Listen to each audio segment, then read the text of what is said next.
He say woba obedem Rural Kadesh. Banwa babedem enti sene ye ya ken Ofori-Atta ye alien e wo USA woni nkrata ode na mo mani mu tisasebe mambofo akromfo no sa pepepe e na sa emra kro no aso no e de ebegina de ne beba oye de ne bai nana wo akwanya say de ne ba ne de ne kohyemu a obeya api Sa abusiafo asem no aye kese nana Agyarko aye na yenim se wo ye adwuma e wo onua TV sisi ye de wodwa wapalai na di be asem na sinti e wodwa wapalai ye yina yenim se former Maslok boss ye fra no D0N'T a wo ye NDC ni sisi an US aban ahye se omna Ghana na asotwe a Ghana ban e wode mano no omfa emma no ye mano 10 years imprisonment but no woni ha sisi ye e na ye de no eba Ghana wei e na nanama Agyarko wote ya womma His Excellency John Dramani Mahama strong warning say Ken Ofori-Atta ye yina ye wo Ghana mamu ha wakwakotena America mamu wonye na dwe say obeba Ghana ndi say woni bone yanka odwane emfiri Ghana mamu ha enti kwan biala so a His Excellency John Dramani Mahama befa wodi Ken Ofori-Atta ebeba Ghana mamu ha na asotwe ana said na kwakogina court na say ninsam a Ghana for air kano say ekọ etia na wakwakoda prison no say His Excellency wantimi anye saade na NDC should forget about winning 2028 general election. That's why I say omo afeli Ghana na emfa ho de His Excellency John Dramani Mahama obeye biem so wantimi afa Ken Ofori-Atta ama medru Ghana ha His Excellency John Dramani Mahama ni NDC for they should forget about 2028 general elections. Nana Agyarko wakasa wadi nkomo ye bekwa kohwe ni video no. Na Kwame Nkrumah tikese a wono so wo ye adwuma e wo Peace FM bom no so wo kan sembi wo se D0N'T se oba bedru Ghana mem ha His Excellency John Dramani Mahama owo hu kwan se bone na wadi no wode eche no so His Excellency John Dramani Mahama obetu saa anamo no anase obehwe ama NDC ni a wo ye D0N'T no wakwakoda prison for 10 years ana ansa na behwe saa videos mi no ma yeni kan ehwe report bi adwai news omo eye edifa D0N'T a US abano wahye se yemfa no emra Ghana no ye wi a mede Kwame Nkrumah tikese video no ebetoa so ediama ansa na ya hwede woman power na na ama Agyarko ni strong one na wode ama His Excellency John Dramani Mahama any NDC for no mefa sa kwanya wi so na masero se unya subscribe ya be subscribe ediama me like video wi na share ma oni bi no nso unya bi ehwe wo hwe video no ewi a comment bi la wo no comment section ho na twiro ni hina fa gu ho ema me meda wase Nyankopon onka ho yenko hwe videos.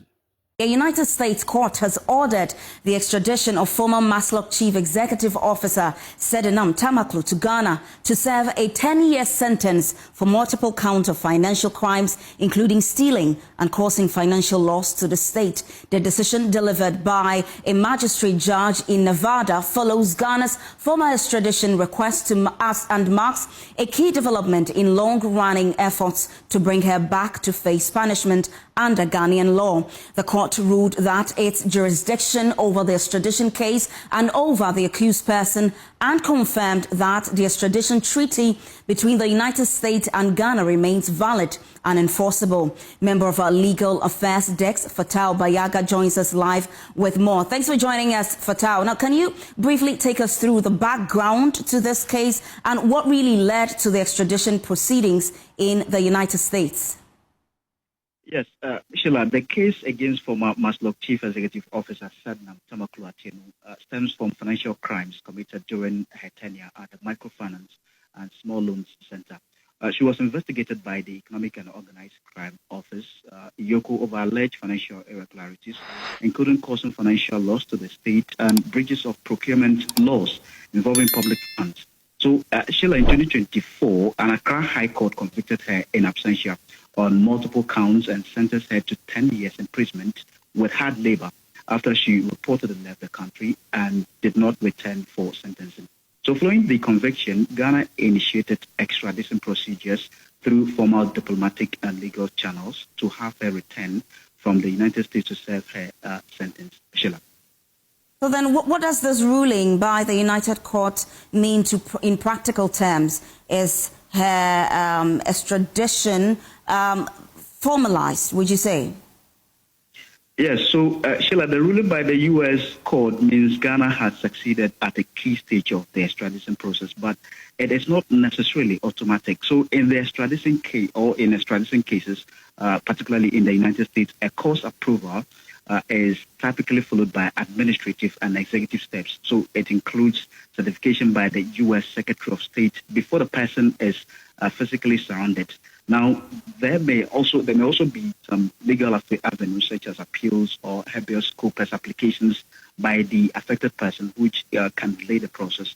So while the ruling, Sheila, is a major step forward, her actual transfer to Ghana may still depend on the completion of these remaining legal and diplomatic procedures. And she returns to serve a 10-year term here in Ghana. Yes.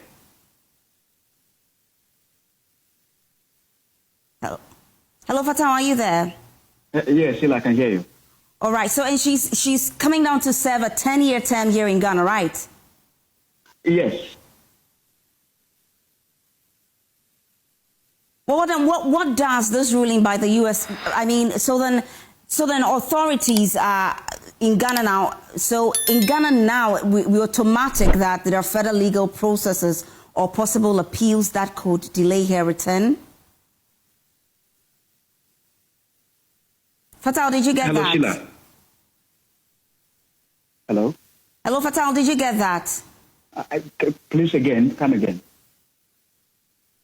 Now, so as I asked earlier, what does this ruling by the U.S. court mean in practical terms? And is extradition to Ghana now automatic? Or are there further legal processes or possible appeals? Yes, so actually this case strengthens Ghana's use of international legal cooperation to enforce criminal convictions beyond its borders. So, in fact, it signals that Ghana can successfully pursue extradition of convicted persons who flee or remain abroad after sentencing, especially in financial crime cases involving state funds. So it also reinforces the principle that conviction in a competent court can form a strong basis for extradition requests under international treaties. So more broadly, Sheila, it serves as a warning that leaving the jurisdiction does not necessarily shield individuals from serving sentences, particularly where countries maintain extradition cooperation agreements. All right, thank you very much for joining us this evening, and that's my colleague Fatal Bayaga giving us update to D0N'T Tamaklu's sentence. Oh yeah, didn't be Nana. Wa kwanya say de ne ba ne de ne kohyemu a obeya appeal. Sir. Yes. Me also. No, being so I think that's a fois. Say mampenye granting or clemency or something. Yeah. Clemency. I'm penny bet me I'm on clemency. Okay. Clemency in law. Say me who mobo. Wo sentence no kura me fa gudi. Okay. Clemency. Na ne. Enye we nko a ye beti ebi a obeba no so no oyare wo de ne kotomo bewu man beni beti me clemency Underground. Tinanai say nanai obukoba no amayehu enyina so a niam ebetumi eye possible say aban no ka say obe grant no say executive clemency no a ebetumi abam man pani wo tumi sempo de ye bua ne kumfo. The all life imprisonment. Oma ne nsevo kra. Wow. Yeah, ma fanyi wotum yo. Yes. Edi Nana fe ma minka we ye di obi kotumu a. Now say woman ye sentencing in absentia boa. Yes. Okay. Prison is under the executive arm of government. A free judicial for nsem. So much sentencing we. Eti sa oba prisons one ye de yesi yenhwe oso. Emma o mine no.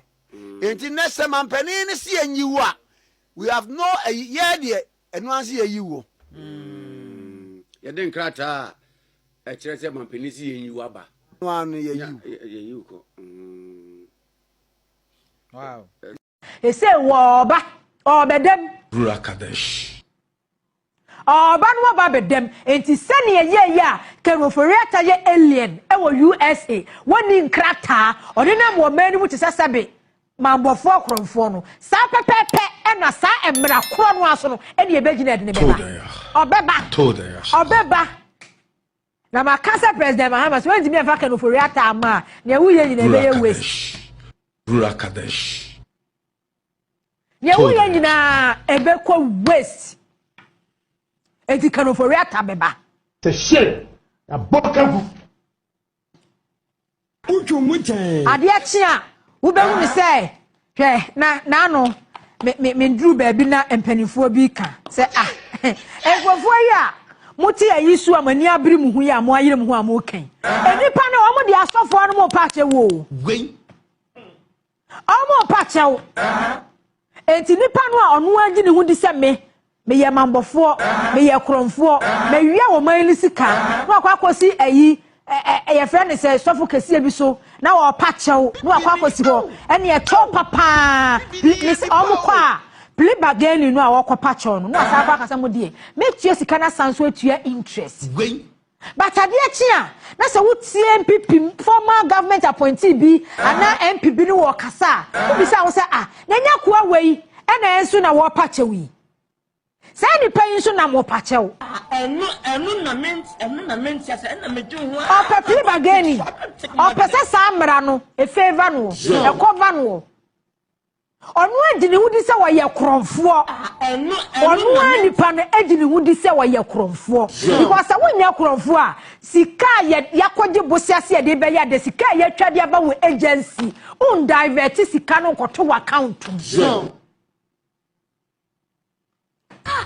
ya shada bo bibidi ya ye budget ya bo bibidi ye twesi kase ye de kwakoya ade onye kromfo a ade no de be ye hwe na no ya roads and highways kwame Abuja governors Fòrget state did a report by so sourcing I will say ke anshada anya issue bia because the Ghana ni ehwehwe ne se sika na ye de ama won fa ye aduma say ye so sourcing po na se kwan ni wuyi hospital ni wusi a ye no ni problem at the end of the day contract e be awarded the ama obi but said deliberate mo betna se na mo create na mo lutu na mo share ye koto ade we ade ye se ye kwakoto we ni ye twesika ebe wi twesika ye twa ye no ade na wa anto ade na wa antua ade na ye huru hwe ye koyi kwan we ni ye twesika so sin ni ye kukuru sika de ama contractor so akwa ye dam na 12 million